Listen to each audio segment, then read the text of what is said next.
Interested in the cat. And I swear to God, there was somebody. Yeah, it did kind of sound like that. Well, all right. I'm not going to see Paranormal Activity tonight. I don't care. If this ever makes it to air, use this as evidence, please, everyone. And blame Pena. Yeah. It was all his fault for his haunted Haas. Yeah, being involved in underground shady activity here at an undisclosed location in Hampton, Virginia. But let's talk about kickball games. Indian burial ground. Kickball.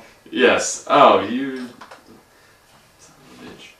And the first game, we've got the finish that off for me. Springer versus Chicken Tetrazzini. Oh yeah, and I love this. I know. Based on should be a tight game here. You know, both teams. Rumspringa has picked it back up with some wins lately. Chicken Tetrazzini haven't been getting the wins, but have been having some impressive outcomes here. And I just checked Chicken Tetrazzini, 21 runs scored, 21 runs allowed on the year. So it's 0 run differential, but that's only gotten them to a 1-5-2 record. Yeah. That's just sort of some bad luck there, I guess, but indicative of how talented they are despite their record. Yeah, Chicken Tetrazzini, it's surprising.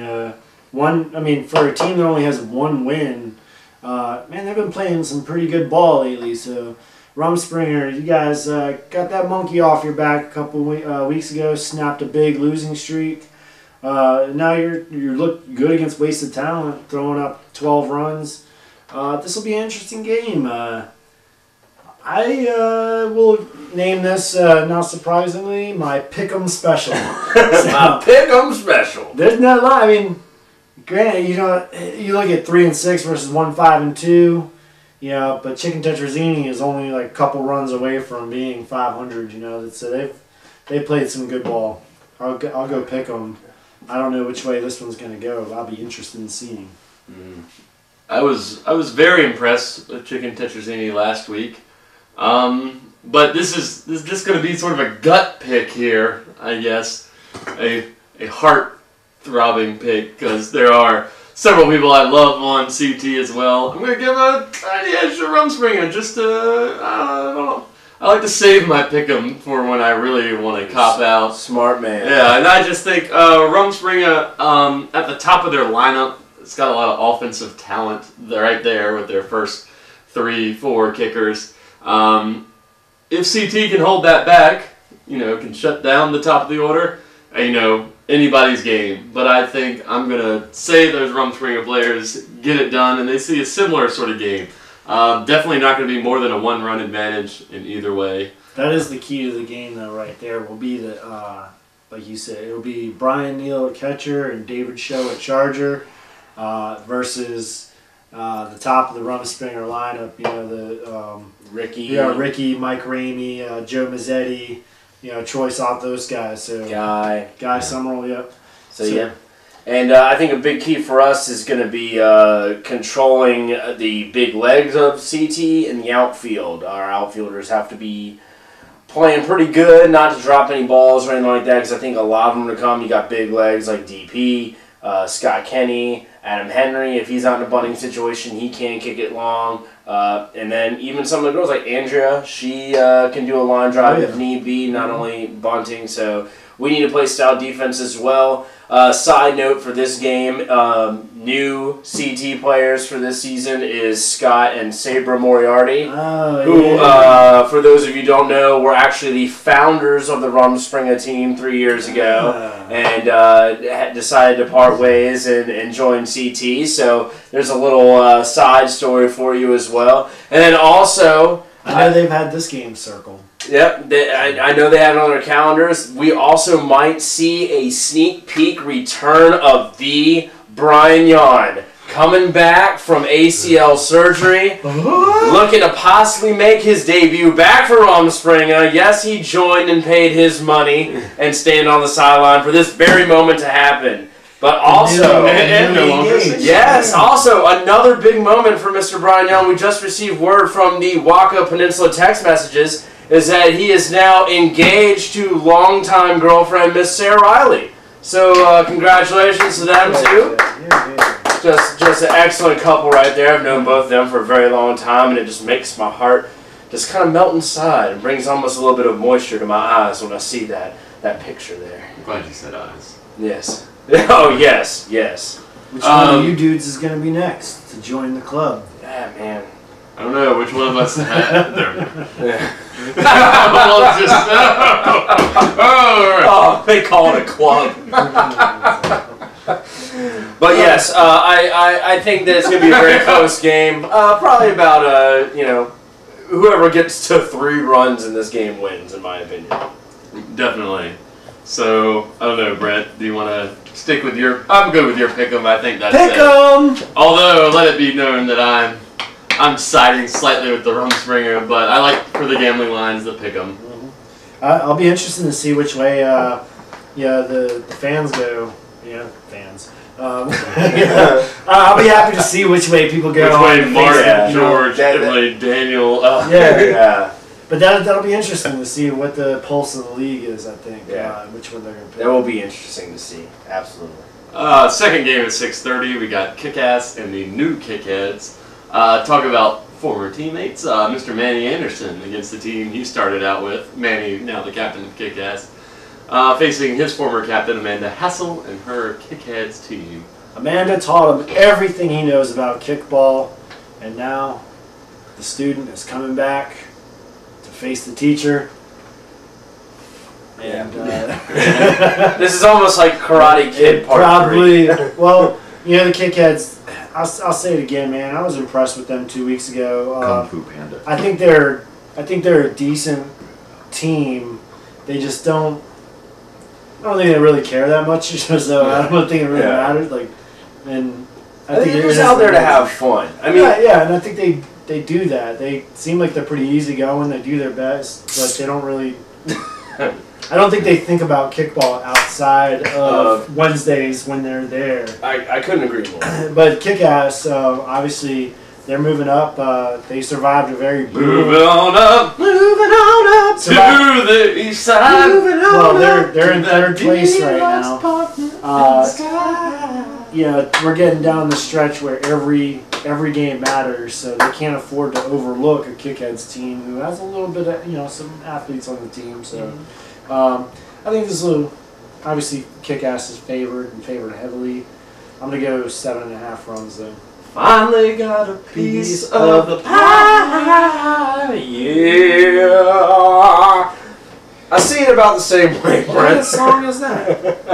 A little show called The Jeffersons. Yes. Rest in peace, Sherman Hemsley. What? But I see it about the same way. I always like to see new Kickheads get a couple runs on the board, make it a little spicy. Kick-Ass, just you guys are 6-2 and 1, I believe, and just gonna let the old train keep on chugging along the track. So come out there, do what you do, play fundamental kickball. The Kick-Ass train will be chugging along the track, while the new Kickheads will be outside chugging. Period. Yeah. Okay. Close to the tracks. Close to the train. On the wrong side of the tracks. Wrong side of the tracks. You don't want to cross a couple of drunk new Kickheads out there in that gravel. I've done it before. It is not a nice sight. Yes, sir. They are hospitable, though. Lovely group. And finally, wrapping up 6:30, JFK versus Battlestar. After Battlestar's impressive showing against Foot Snipers, it gives this game a little more spice on the side and sprinkled around on the top. Could be something interesting to come out of here. Yeah, JFK's they're focused and determined.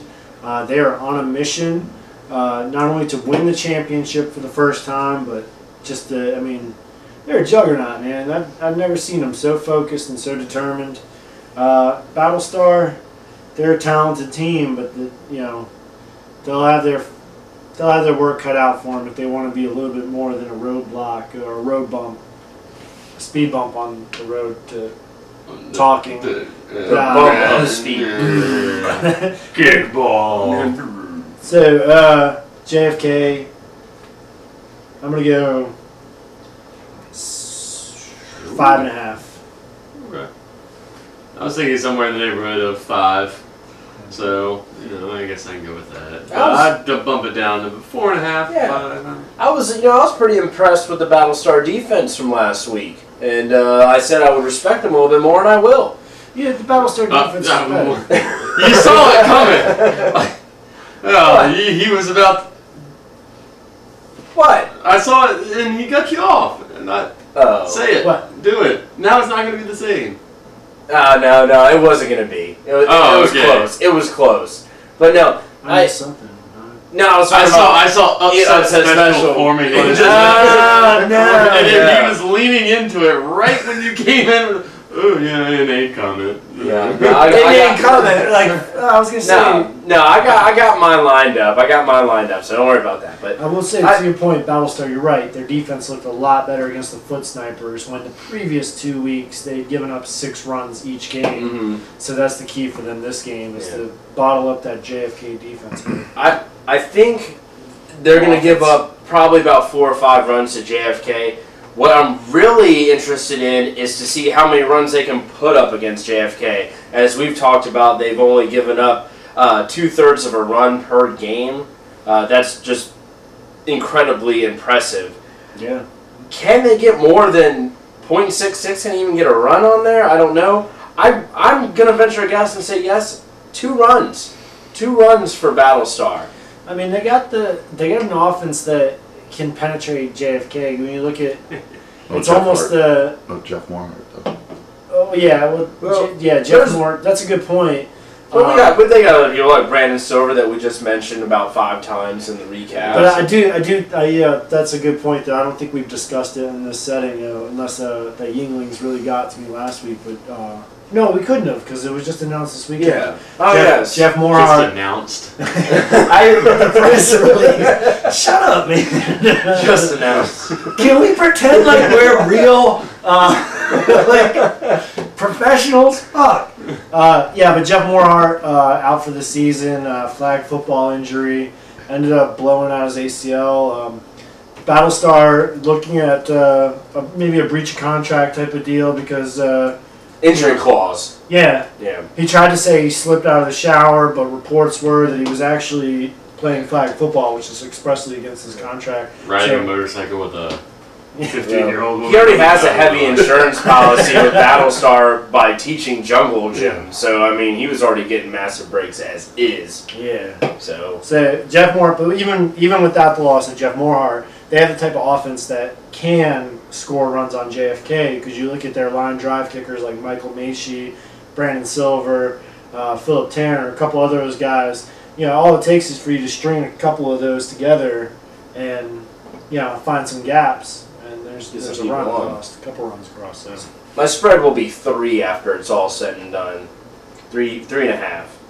All right. 3.5. I got 4.5. You got 5.5. So I guess we're meeting on mine.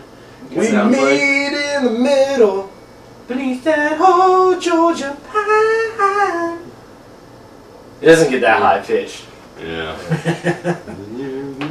7:30. Previews and gambling lines are up next. Thank you, fans, for viewing our kickball podcast. What did that dude from Grandma's Boy?